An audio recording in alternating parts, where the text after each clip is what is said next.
Oi, gente, o meu nome é Júlia. Eu vou gravar para vocês agora um vídeo sobre a Idade Média. E é um período que aconteceu entre os séculos 5 e 15 e ele se concentrou entre a Antiguidade e a Idade Moderna. Ele também foi considerado pelos renascentistas e intelectuais do Iluminismo, do Renascimento, um período de trevas, né? A Idade das Trevas, porque o conhecimento científico era muito limitado e a vida das pessoas era controlada fortemente pela Igreja Católica.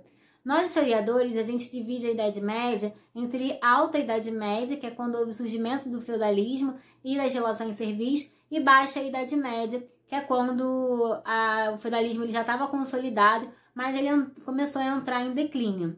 A Idade Média, a gente pode falar que o início dela se deu com a decadência do Império Romano no ano de 436 d.C. Essa decadência do Império Romano Ocidental, porque também tem o Oriental que a gente vai falar em outro momento, ela se deu muito devido à crise do sistema escravista, mas também a diversas invasões que essas regiões ali dominadas pelo Império começaram a sofrer de povos árabes, vikings e bárbaros, que começaram a saquear aquelas regiões.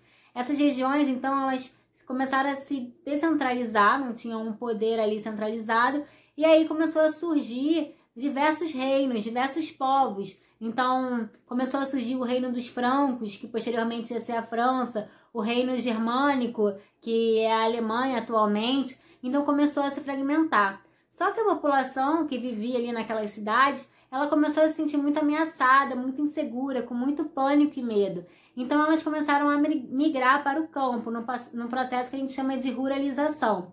Mas quando elas chegaram no campo, elas tiveram que fazer acordos com proprietários de terra.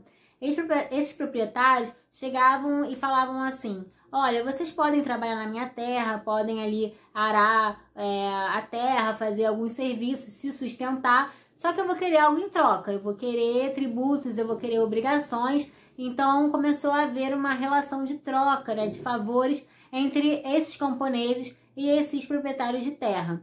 Essas terras, elas foram chamadas de feudos, que eram ali extensões vastas de terra, que nada mais era do que um bem oferecido em troca de algo. Então, o proprietário de terra, o senhor feudal, ele doava ali o feudo, doava assim, né, emprestava para o servo, que era o camponês, prestar ali seus serviços, fazer a sua colheita, o seu plantio, e em troca ele exigia favores. O servo, gente, ele não era um escravo. Ele tinha ali sua condição de livre, mas ele estava preso à terra. Ele tinha que pagar vários impostos cada vez maiores e ele recebia muito mal por isso. O que fazia ali uma relação ali realmente de subordinação, no caso, né? O servo era subordinado à terra e consequentemente, ao senhor feudal. A gente pode dar alguns exemplos dessas obrigações. Por exemplo, tá uma extensão de terra muito grande. Meu quarto é uma extensão enorme de terra e metade dele é minha e metade é do meu senhor. Então eu cuido aqui da minha, só que algumas vezes, alguns dias da semana, eu tenho que cuidar da dele também. Eu tenho que plantar ali, fazer colheita ali na terra dele de forma gratuita. Isso a gente chama de corvéia.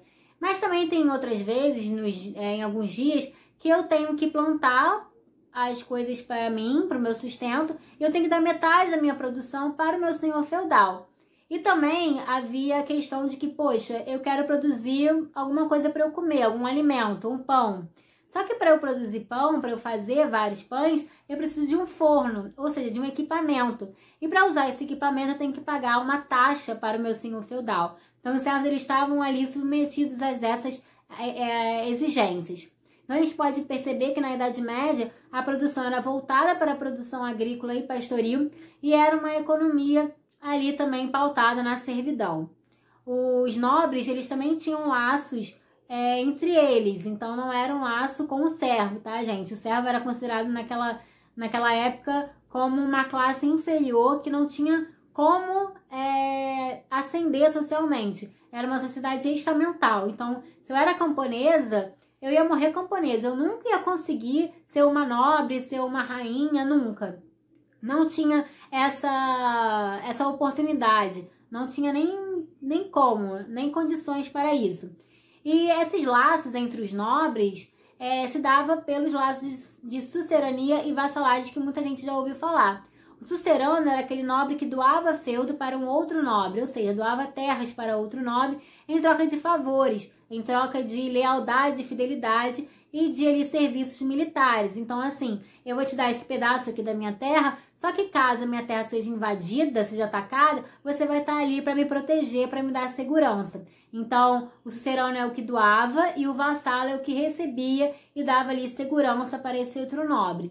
Vale lembrar que na Idade Média, gente, a Igreja Católica era muito influente. Ela já era bastante influente na Antiguidade, só que na Idade Média ela se institucionalizou e ela começou a ter relações bastante fortes mesmo com a política. Um exemplo muito claro disso é do rei do Clovis, que ao ser ali proclamado rei, ele pediu para ser batizado pelo Papa para ter ali a aprovação da Igreja Católica no seu reinado. Então havia esse acordo, né, entre igreja e nobreza, né, a aristocracia.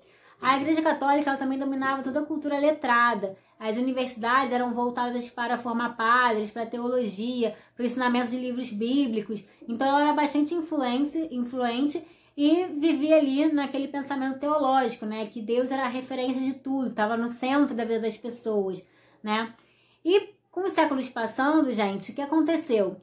O feudalismo ele se consolidou de certa forma, as pessoas começaram a se sentir mais seguras e estáveis, e aí a população foi aumentando, houve também algumas melhorias das técnicas de plantio, de agricultura, e também começou a gerar excedentes, né? E esses excedentes, o que sobravam da produção, eles eram vendidos. Então houve ali o surgimento das cidades e também aumentando o quê? Aumentando a troca, né, comercial, e que posteriormente uma classe ia se favorecer bastante com isso, que a gente conhece como burguesia. Essa classe de comerciantes, banqueiros, artesãos, viviam nos burgos, que eram ali cidades que ficavam perto, muito próximo das muralhas, que onde tinham os feudos, né, as extensões de terras, e ali faziam ali o seu comércio, suas feiras ambulantes ali. Então, foi um momento de renascimento urbano muito forte, renascimento comercial também. E nessas cidades aconteciam também